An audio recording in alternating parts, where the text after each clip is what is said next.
Hey everybody, Sage here, and today I'm going to do something different this time around. Normally I would have the white table set up for this occasion, but I don't because I'm kind of too lazy to set it up. So instead you're going to have to deal with this workbench and the somewhat crappy lighting, but that's not important.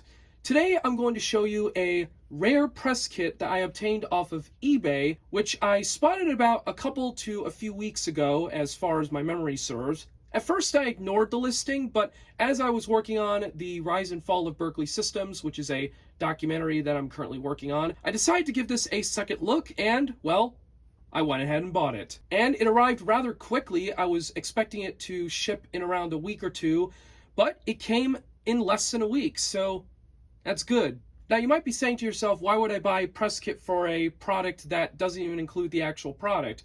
Well, it's primarily because it contains some key information that is going to be essential to the making of the Berkeley Systems documentary that I'm working on. So without further delay, let's take a look at it. So what we have here is the front cover. This is for the Looney Tunes animated screensaver. This was a press kit that was shipped out to the press at the time. This product was made by Berkeley Systems, the same guys that made After Dark, as you can see by that little badge here. We've got the Tasmanian Devil and Bugs Bunny staring at us for no reason.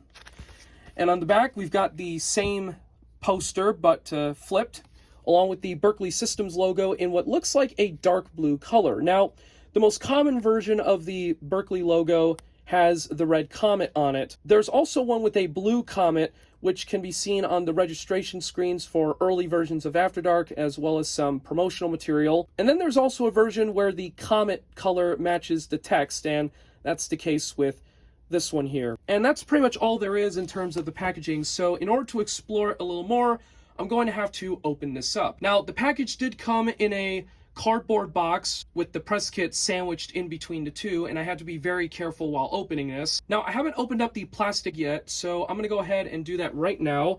And again, I should be very careful while doing this.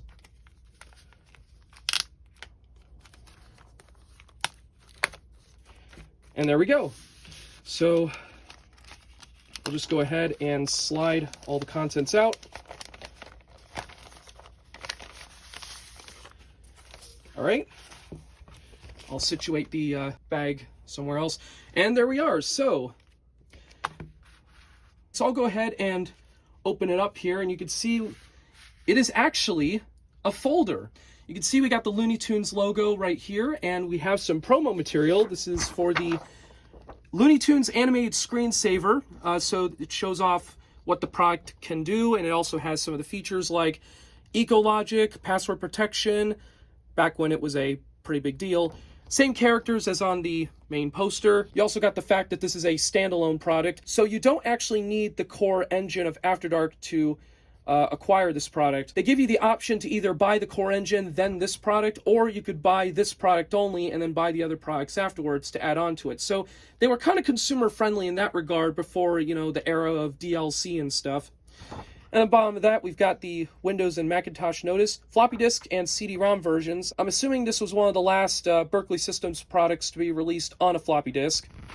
And then, of course, we got the Berkeley Systems logo at the corner in white, as you can see. We also have the flying toaster, which I'm assuming was ripped from the actual screensaver in After Dark 2, but yeah, there it is. I don't know why they didn't bother using the higher quality artwork version, but whatever. But yeah, that's really about it. It's just some promo material and there's nothing on the back, so we'll just put it back where it belongs. What I really want to show off is what's on the right. So right here is an actual press release for the Looney Tunes screensaver from April 25th, 1995. That pretty much confirms the release date of this product. Berkeley Systems ships the fully animated Looney Tunes screensaver for immediate release. So, yeah, it's an actual press release from 1995, and it comes in two pages. We've got page 1, and we've got page 2. So you can see this is all physical copy, and it's actually kind of cool to actually hold a press release in my hands. And you can see the Berkeley Systems logo with the blue comet, as I mentioned earlier, along with their address, which no longer exists, nor does the phone number, so don't even bother trying to contact them. But anyways, yeah, there you go. It's the actual press release for the Looney Tunes animated screensaver, but that is not important. What is important is this stuff, the fact sheet, and behind that, the corporate background. We'll get to that a little bit later. Now, below that we have is a business card from Stephen Decker, a public relations specialist at Berkeley Systems at the time. Again, company no longer exists as of today, so don't bother trying to contact any of these numbers or email addresses. Anyways, I'll put it off to the side for now. We've got the Berkeley Systems logo right there, and let's go ahead and get right into the fact sheet. This is what I wanted to show you because it contains a lot of key information that is going to really help the making of this documentary. So you'll notice we got a little overview section that the company was founded in 1987 on a small federal grant to develop software for sight-impaired users.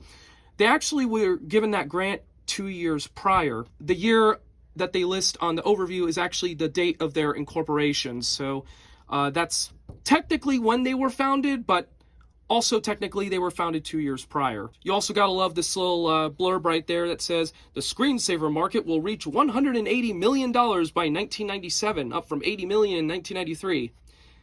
Yeah, right. You got the headquarters here. You got the management. Wes Boyd, President and CEO. Nicholas Rush, Vice President of Product. Julie Wainwright, who was the Vice President of Sales and Marketing at the time, later the CEO of the company. Jack Eastman, who is the creator of After Dark, also Vice President of Engineering. And finally, Igor Gazowski, if that's how you pronounce his name, Vice President of Art. We got the employee count, company mascot, flying toaster, distribution, and then we got the products. So you've got After Dark, more After Dark, and the complete After Dark. So you'll notice we got the release years, 1989 for the Mac, 1991 for Windows, and 1993 for DOS. That's all correct. Version 3 was introduced in 1994, $30. It was actually introduced around August 1994 as far as research goes. More After Dark, introduced in 1991 for the Mac. I think it was around August as well.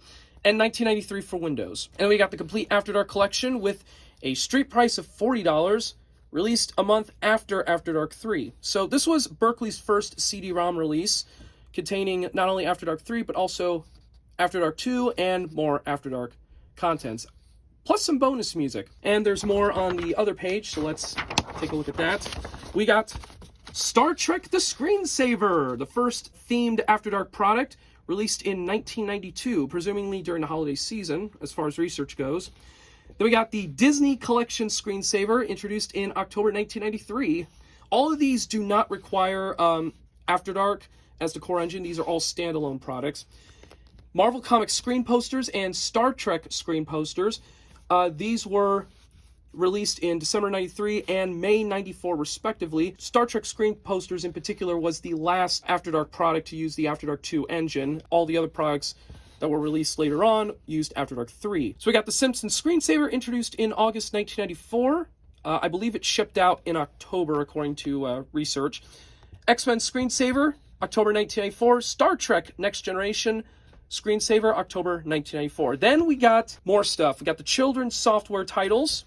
Launchpad, which was kind of like Berkeley Systems' version of Addie's or Microsoft Bob, I guess, but this product came out before Microsoft Bob. Introduced in 94 for Mac, 95 for Windows, June 1994 to be exact on the Mac. Personal productivity software, Espresso Calendar and Address Book, which was, I believe, the first product worked on by Allard, who is now a Chief Creative Officer of Jackbox Games. He worked on the art for that product. Released in September of 1994. And then we got Stardate, introduced a month later. This was the Star Trek version of Espresso. And then we got some more on the back. The Access products, Outspoken and Enlarge. Outspoken introduced in 1989, Enlarge introduced in 1986, which is indeed correct because I was researching Enlarge and the earliest I could find was late 1986, and sure enough, I was indeed correct. So that's nice. And of course, Outspoken was introduced in 94 for Windows. No Enlarge for Windows users. Anyways, selected awards. We've got all these awards won. It's mainly After Dark that won so many awards. I also kind of find it interesting that Launchpad won some awards, even though it did not sell very well as far as I know. And that's pretty much it in regards to the fact sheet. So Not much really to look at aside from some confirmed release dates and stuff, so I'll go ahead and put that over here. Now, this is what I wanted to see right here, the corporate background. Now, this was not shown in the eBay listing, so this is going to be very interesting. Now, I'm not going to show the whole thing, obviously, because we'd be here all day. So we've got the introduction here. It tells us what the company is all about and how they began. The flying toaster character debuted in Berkeley's first hit product, After Dark. So they then give us a brief description of what the After Dark product is, and of course gives us a history of the company as well. Founded in 1987 by Wes Boyd and Joan Blades, which is technically true, although, like I said, Berkeley Systems actually began 2 years prior as a father and son team. Wes Boyd and his father, Larry Boyd. I was able to confirm this in an article that featured Larry Boyd, and he referred to Wes as his, quote, son who was more successful. So that pretty much confirms that Berkeley Systems' origins actually date back a couple years prior, and that they did start off in the accessibility business.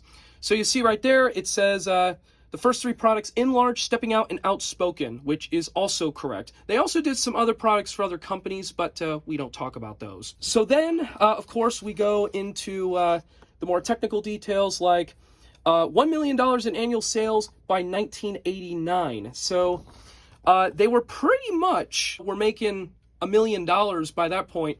And then, of course, everything changed when they introduced After Dark, brought in new employees, new executives, and you can see the actual release date for After Dark version 2, which I knew was going to be August because, you know, Macworld Expo Boston, yo. But yeah, so there's that. Let's go to page number 2, and of course we get more information about After Dark, and we actually do get more financial information. And again, this is why I wanted to buy this, is because of this piece of paper here. This is what the eBay seller was hiding this whole time. Ooh. But yeah, so a lot of key information here for this documentary. And this was before You Don't Know Jack's release. So by that time, You Don't Know Jack was starting production, but they were mainly focusing on After Dark at this point. So you can see some timeline stuff. You can also see some other stuff as well. And yeah, this is especially useful for the research of this documentary. Now, they don't tell us exactly why they decided to expand into different products. Now, the most likely case was that, I guess, Berkeley Systems was concerned that the screensaver market was going to collapse, I guess, or maybe it was because LCDs were being developed at the time and they were concerned that they would kill the sales of After Dark. I'm not sure exactly, but they do mention it in this corporate background sheet here. And then, of course, we've got Julie Wainwright's entrance into the company. So let's move on to the next page, and we see corporate culture. You can pause the video if you want to read this. And below that, we've got pretty much the same stuff as the fact sheet. These are, I believe, all the products in a timeline. Well, actually, no, it's not in a timeline. We got Enlarge, Outspoken, After Dark, and a bunch of others. It's pretty much the same stuff as the fact sheet, and it continues in the next page. So yeah, not that much to really read here. Oh, it says November 93 instead of December. Some contradiction going on here. And then you can see right there, 1994, February 1995 on CD-ROM. Interesting. And we got pretty much the same information that we got. Well, we do actually have the actual month of when Launchpad launched. And of course, there's the Windows version release date. Hooray! And the same goes with Espresso. So I guess February 1995 was a key month and year for Berkeley Systems when it came to CD-ROM releases. So that's kind of nice. And we'll move on to the last page here. Pretty much the same awards as the fact sheet does. But yeah, still a lot of interesting information, especially for a company whose history is largely forgotten, but don't worry, I'm here to save the day. So that is pretty much all there is to this press kit. There's really not that much to it, aside from the fact that it contains so much key information that has been presumed lost to time, and I'm so glad I made the right decision to buy it. So anyways, that is pretty much all I've got to show you in regards to this Looney Tunes press kit. Who would have thought that some key information about Berkeley Systems would hide in this press kit here? Now, there are a few tears and stuff. That's the way the package came, so I'm not really concerned about that. This press kit is dated 1995, so this was like years old, and yeah, it has worn out over time, but don't worry. I will try my best to save it as much as I can because I'm actually planning to archive this on the internet. And yeah, that's really all there is in the Looney Tunes Animated Screensaver Press Kit, a rare Berkeley Systems press kit that will certainly serve a purpose in preserving history. But that's about it for this video here. Thanks very much for watching, and I will see you all next time. Take care.